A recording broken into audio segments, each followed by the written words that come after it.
Bonjour les amis, fans de l'Olympique Lyonnais, bienvenue dans cette vidéo débrief de la défaite de l'Olympique Lyonnais 2-1 au Stade Brestois. Une défaite, je dirais, qui fait quand même mal. On a du mal à s'en remettre. Chaque semaine, on nous dit on va rebondir par rapport à la performance de la semaine passée qui était pas terrible, et patati et patata. Et finalement, on va voir que la prestation a été assez calamiteuse, même si vous allez voir, Pierre Sage trouve qu'il y a du progrès. On verra aussi que Douye Kaletacar, qui est très satisfait de son niveau de jeu cette saison, il a même dit qu'il était au top. Et oui les amis, il est au top de sa carrière sur le plan physique, sur le plan mental, sur le plan psychologique. Un joueur au top, ça nous fait la prestation d'hier. Mais attention, je ne veux pas focaliser sur Kaletacar. Il est loin d'être le seul à être à reprocher hier. Avant cela, on va faire un petit point mercato sur les dernières infos. On va commencer par Mamadou Diawara. À mon avis, ce serait quand même une erreur de prêter ce joueur. Quand on voit l'apathie extraordinaire de notre milieu de terrain hier, hormis Tolisso. Alors Tolisso pendant 1 heure, parce qu'après Tolisso physiquement, ça a été le plongeon. Donc, est-ce que c'est le bon moment de prêter Diawara, que ce soit au Havre, au Servette Genève ou je ne sais trop où? Bon, moi je pense que c'est pas du tout le moment, c'est plutôt le moment de lui donner du temps de jeu.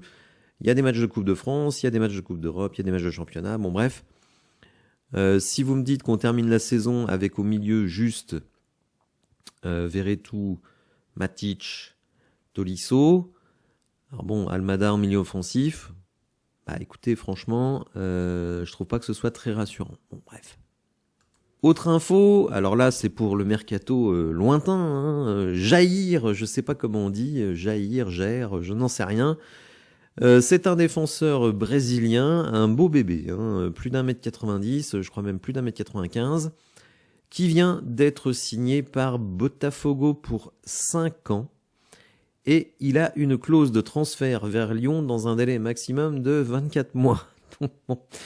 On peut penser que ce joueur donc va arriver chez nous dans les 2 ans qui viennent, puisque lui aussi a une clause de transfert pour Lyon. Donc bon, bref, alors on ne connaît pas le montant du transfert. Je crois que c'est aux alentours de 10-12 millions, mais bon.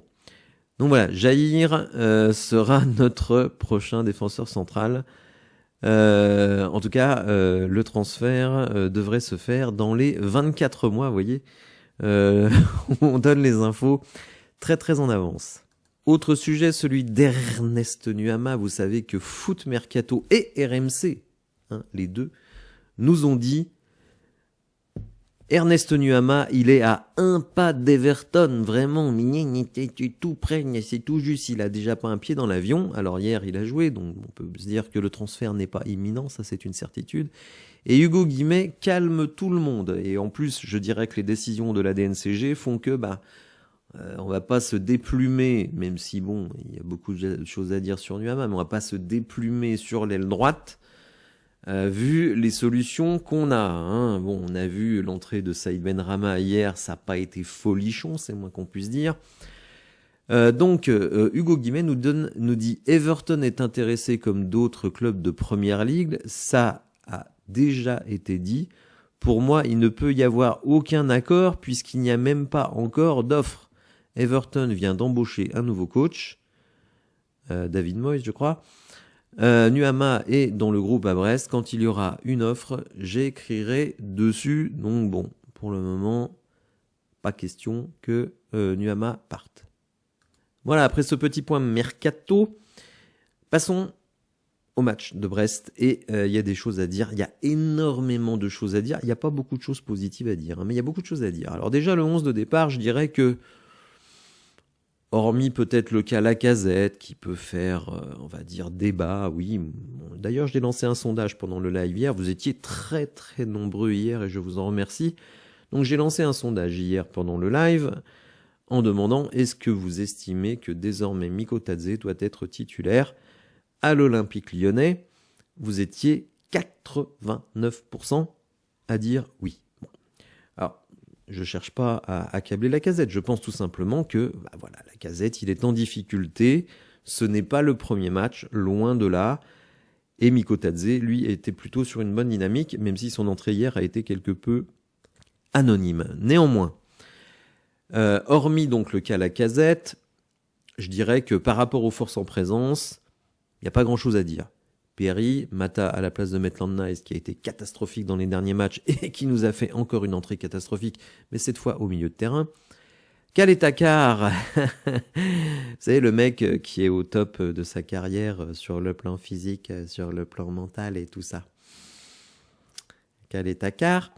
Niakate, 32 patates. Niakate, 32 patates.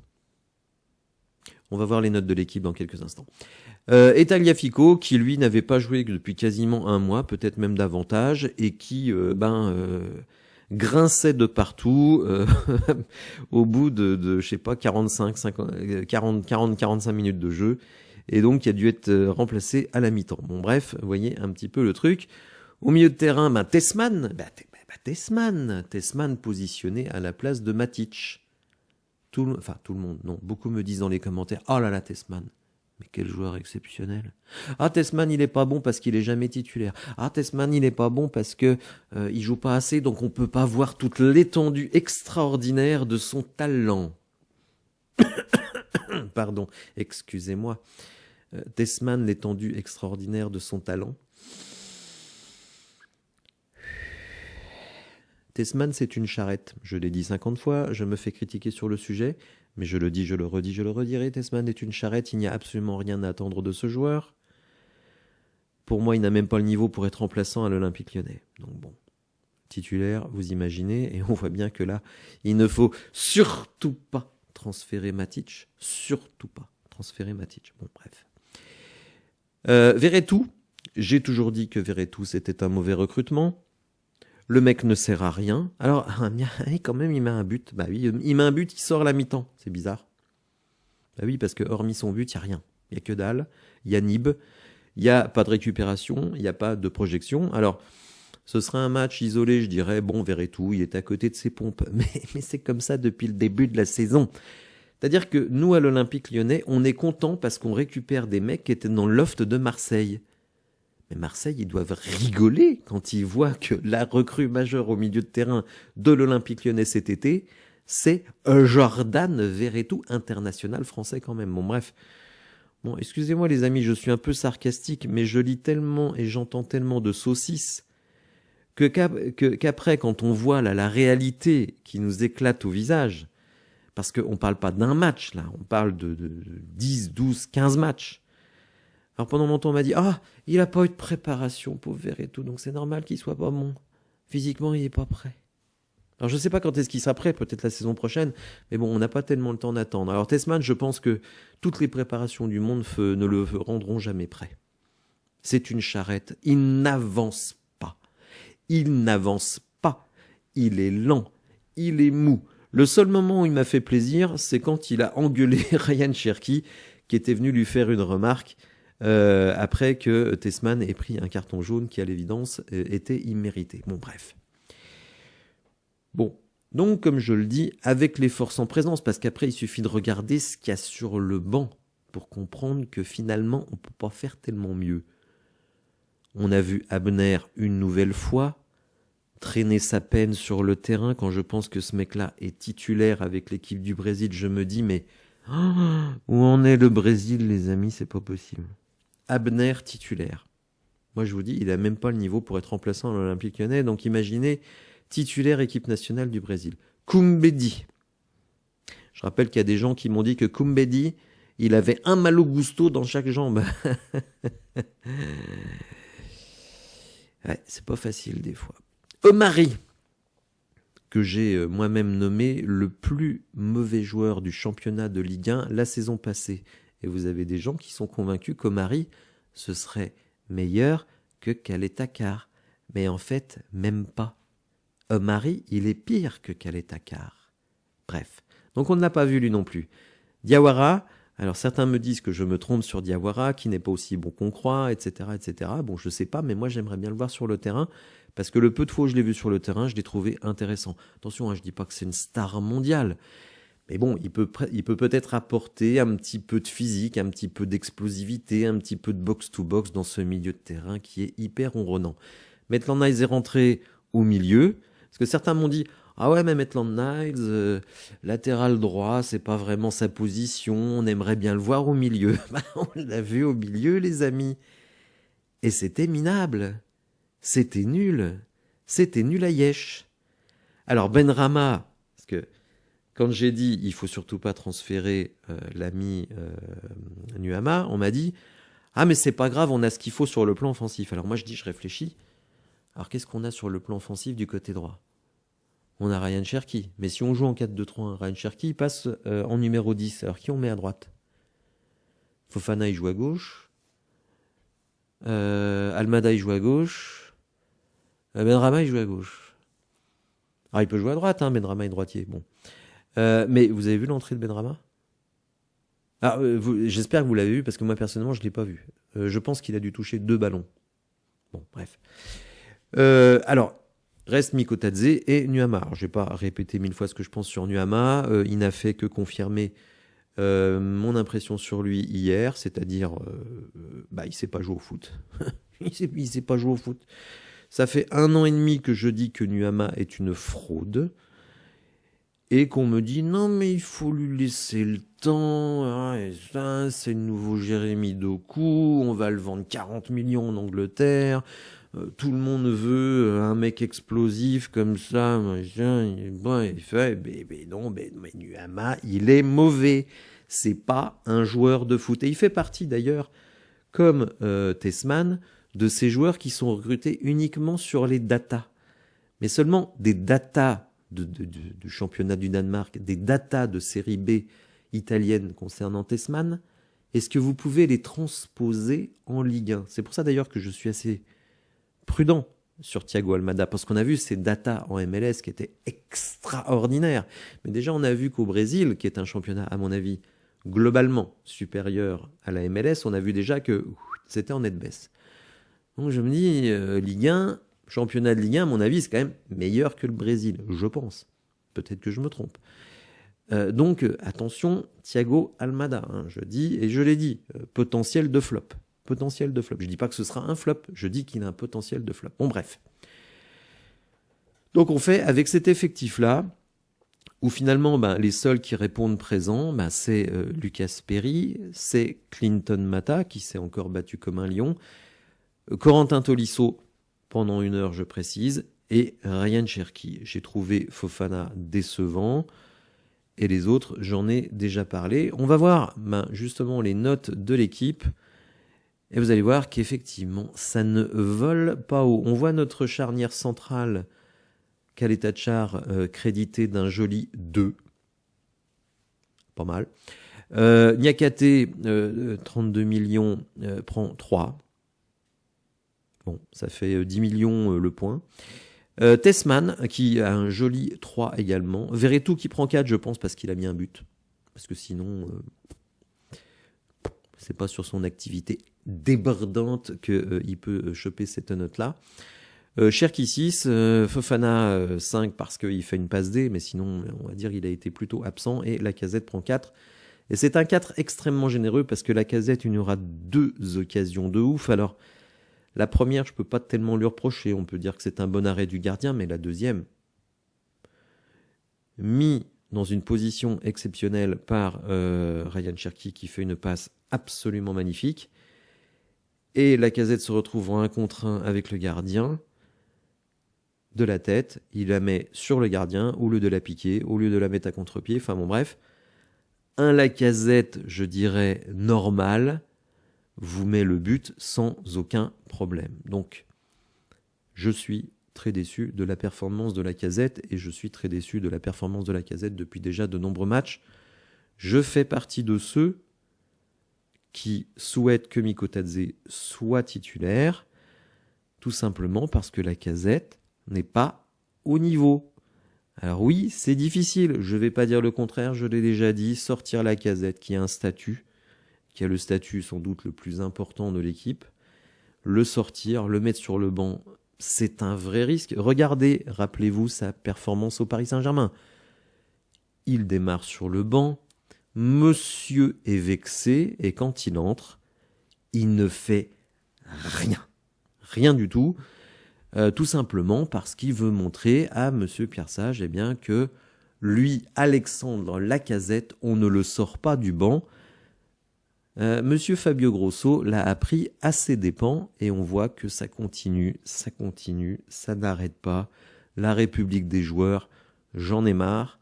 Et je vous dis, il est temps de faire un énorme nettoyage dans notre vestiaire parce qu'il y a beaucoup trop de joueurs qui ont un pouvoir démesuré. Alors si vous avez un pouvoir démesuré mais que vous répondez présent sur le terrain, c'est pas glorieux mais on peut l'accepter.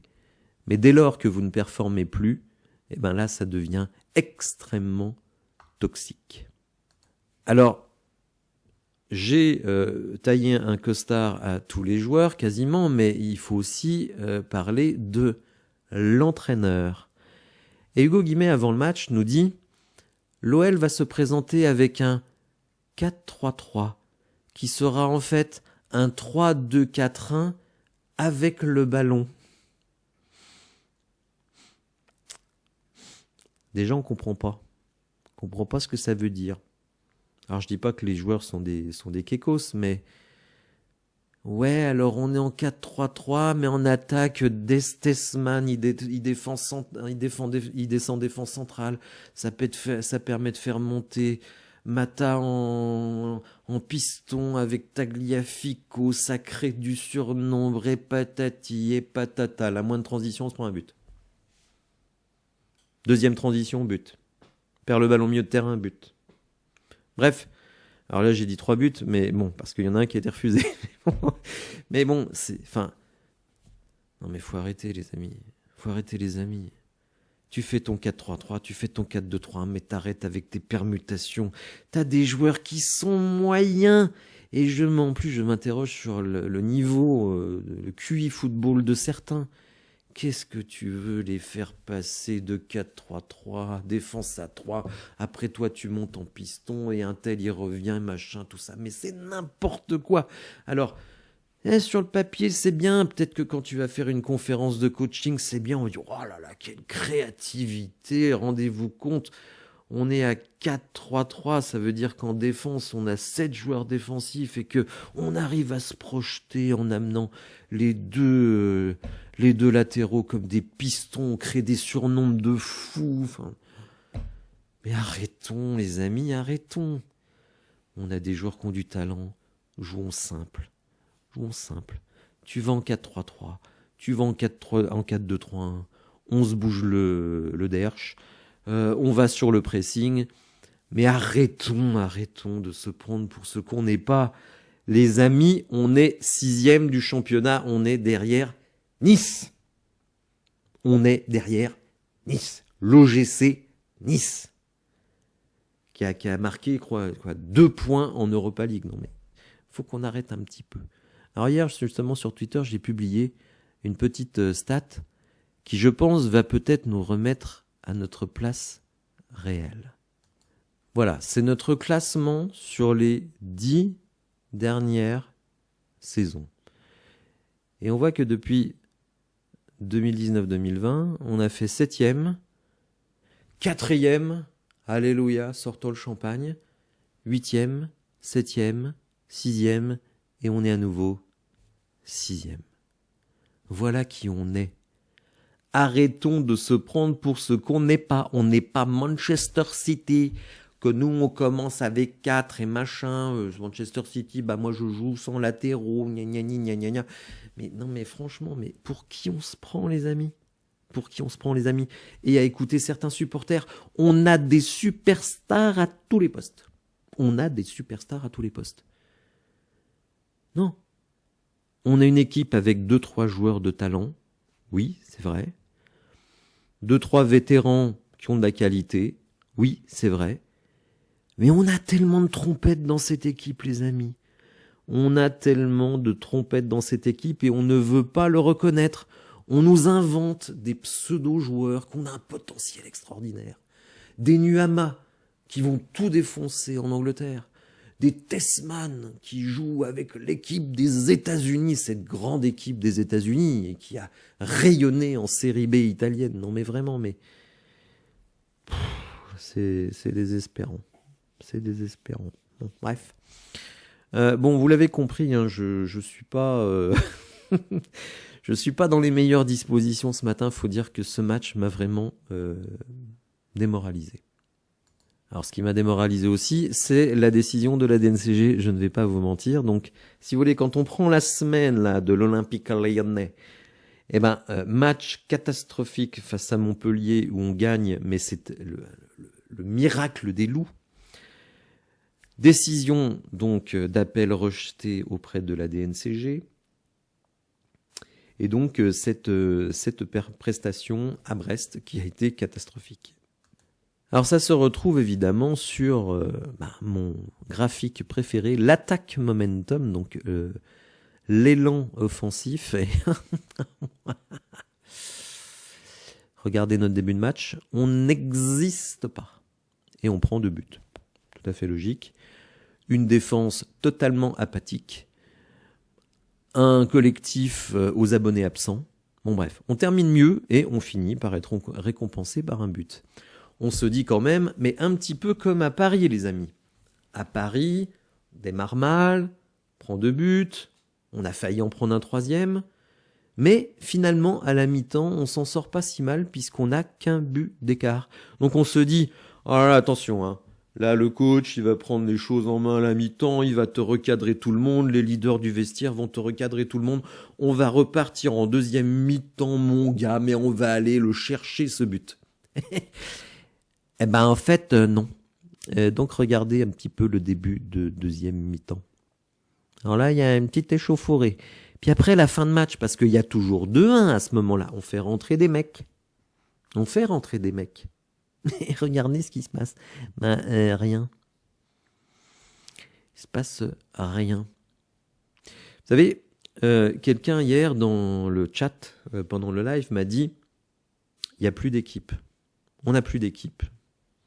Bah écoutez, c'est également ce que je ressens. Ça fait 4 matchs, j'ai l'impression qu'il n'y a plus d'équipe. J'ai l'impression qu'on a joué la finale de notre saison face à Francfort. On a répondu présent, on a été très bon.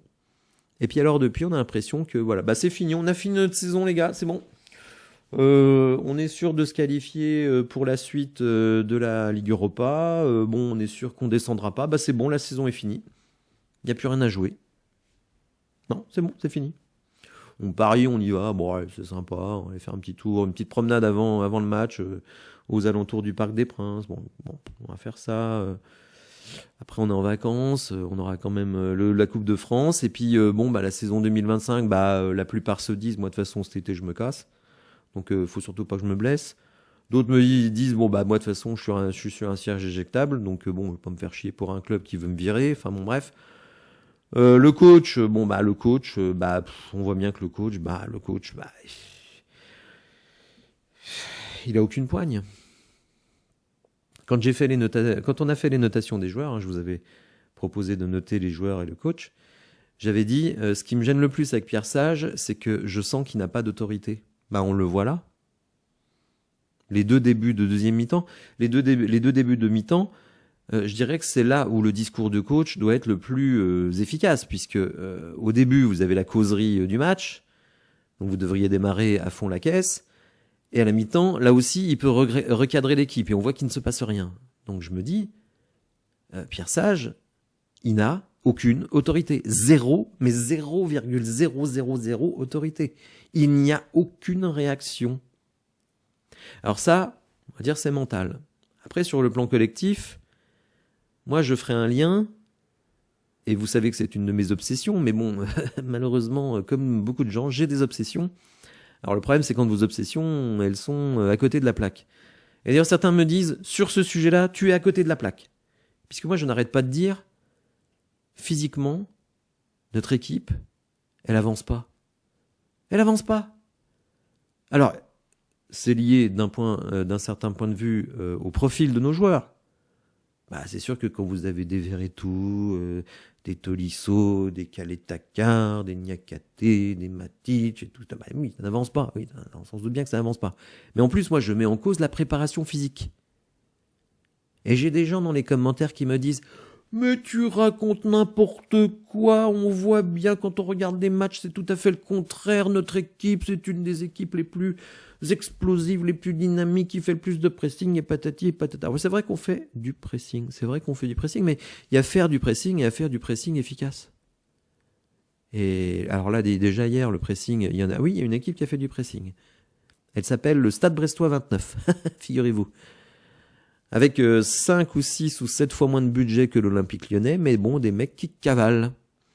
Et j'avais dit au débrief de conférence de presse de Pierre Sage, déjà, je disais que je trouvais que ça travaillait pas beaucoup. Lui-même reconnaît que les séances à l'Olympique Lyonnais sont moins longues que dans les autres clubs, mais plus intenses. Et en conférence de presse, il nous dit on lui a demandé, mais quand même le temps il est compliqué, il fait froid, il pleut, c'est difficile pour les joueurs, les pauvres joueurs, c'est difficile. Alors que bien ça, j'ai dit, j'ai raccourci les séances, mais elles sont encore plus intenses. Mais je me dis, mais nos mecs, comment ils feraient s'ils étaient à Brest? Parce que je me dis, quand on voit ce qu'on voit sur le terrain, excusez-moi, mais au niveau intensité, au niveau pressing, on s'est fait poutrer, il n'y a pas d'autre mot. On n'est pas sur la même planète. Moi, je regarde énormément de Première Ligue et je regarde tous les matchs de l'Olympique Lyonnais. Mais je me dis, mais c'est pas le même sport. On a des charrettes et on joue comme des charrettes. Alors ça, c'est mon ressenti. Parce que certains disent que mon ressenti, il est bidon. On va regarder les stats. Alors, il se trouve que la Ligue 1, les amis, publie régulièrement les données athlétiques des équipes de Ligue 1. Et Olympique Lyonnais a repris ces statistiques. Vous voyez, le 20 décembre, donc c'est à l'époque où on était censé être une équipe qui pressait comme des déglingos avec une intensité de ouf de la première à la dernière minute. On se rend compte qu'après 15 journées de Ligue 1, on est 6e dans les courses. Et on est 10e dans les sprints. Impressionnant, n'est-ce pas? Non. On a une équipe de charrettes. Alors, déjà, faire du pressing quand vous avez une équipe de charrettes, c'est très compliqué. Pour la énième fois, je vais réutiliser cette anecdote quand j'ai posé la question à Pierre Sage sur la dimension athlétique de l'équipe. À l'afterfoot, il a un peu balayé ça du revers de la main. Il dit oui, c'est vrai quand même. Sur les milieux de terrain, je suis pas trop d'accord avec vous, mais par contre, oui, peut-être en défense, avec la perte de Jake O'Brien, on a perdu sur le plan athlétique. Mais non, mais c'est à tous les postes qu'on n'avance pas. C'est à tous les postes. C'est à tous les postes. Donc non. On ne domine pas notre sujet. Quand on voit Brest hier, là, oui, vous avez une équipe qui a de l'intensité, mais déjà l'année dernière, ils nous avaient défoncé dans les duels. Et beaucoup de joueurs qui étaient là l'année dernière étaient blessés hier. Donc, on va dire, eux, il leur manquait des joueurs. Bon, bref. Donc, non, c'est faux. L'intensité, on n'a pas. Et d'ailleurs, les équipes ont compris. Maintenant, l'Olympique Lyonnais. Pour contrer l'Olympique Lyonnais, mais il faut aller les presser, et notamment ce milieu de terrain en chaise roulante, ce milieu de terrain de tractopelle, et je parle même pas des défenseurs. Donc voilà, on est confronté à notre réalité, on est 6e du championnat, on reste sur 4 prestations absolument ignobles. On m'a trouvé toutes les excuses de la terre pour les 3 premières. Ah, Paris Saint-Germain, c'est 3 jours après le match de Francfort, encore une fois la Ligue 1 qui programme le match et tout ça, machin, Nasser El Khelaifi et Vincent Labrune. Alors, je pense que Nasser El Khelaifi, Vincent Labrune, ils sont allés à Brest, ils ont dû verser quelque chose dans les bouteilles d'eau, vous voyez, pour qu'on n'avance pas. Après, c'était Fény-Aulnois. Bon, c'était le dernier match de l'année, machin, les vacances de Noël et tout. Deuxième excuse. Après, ça a été Montpellier. Alors, Montpellier, on m'a dit, ah, mais c'est la reprise. Toutes les équipes, elles ont du mal à la reprise. Alors, Brest, c'est quoi l'excuse? C'est quoi l'excuse? Mercato? Ah ouais, Mercato, ils sont perturbés. Mais comme le dit Pierre Sage lui-même, 90% des joueurs de l'effectif savent qu'ils ne vont pas bouger. Et ce sont ceux qui jouent. Voilà, ceux qui ne jouent pas, ils savent qu'ils peuvent bouger, mais ceux qui jouent, ils ne bougeront pas. Donc l'excuse, c'est quoi? Est-ce qu'à un moment donné, on va ouvrir les yeux sur notre équipe, sur notre effectif, sur notre entraîneur? Est-ce qu'on va le faire? Je ne sais pas. Bon, alors je vois que j'arrive déjà à 30 minutes de vidéo, donc j'avais préparé un certain nombre d'autres trucs, mais je voudrais pas faire une vidéo interminable. D'ailleurs, déjà pour certains, elle est déjà interminable, puisque, comme certains me disent, parfois quand je fais des vidéos de débrief où je suis particulièrement énervé, ils me disent on a l'impression de se faire engueuler. Bon, je vous engueule pas vous, évidemment, mais je ne suis pas content. Je ne suis pas content, et je ne vois pas ce qui pourrait me rendre content de ce que j'ai vu hier. D'autant que ce que j'ai vu hier, eh bien, ça se répète depuis un mois, et que là, on a un calendrier très, très, très chargé sur les 2-3 mois qui viennent. Donc, écoutez, il va falloir une prise de conscience, parce que, malgré tout ce que j'ai dit, il y a quand même de la qualité dans cette équipe, mais il va falloir arrêter de se prendre pour ce qu'on n'est pas, jouer avec un style de jeu simple, faire confiance au talent et aux qualités des joueurs, et puis aussi peut-être s'interroger sur notre préparation physique, sur la qualité de nos séances, parce que moi, quand j'entends dans toutes les conférences de presse « Oh là là, la semaine, elle a été super intense. Hein. Ouais, super intense. Hein. » Ah, l'autre jour, ils avaient invité les supporters pendant la séance d'entraînement. Ah, il y avait de la joie à l'entraînement. Ah, on voit que les joueurs, là, ils se kiffent trop. Ils se kiffent trop. Il y a une ambiance dans cette équipe, mais c'est fantastique. Puis après, on voit ce qu'on voit sur le terrain le week-end, on se dit, mais on se fout de notre gueule, là. On se moque de nous. C'est pas possible. On peut pas nous dire, il y a une super ambiance, les séances sont super intenses, et faire des matchs comme on fait, c'est pas possible.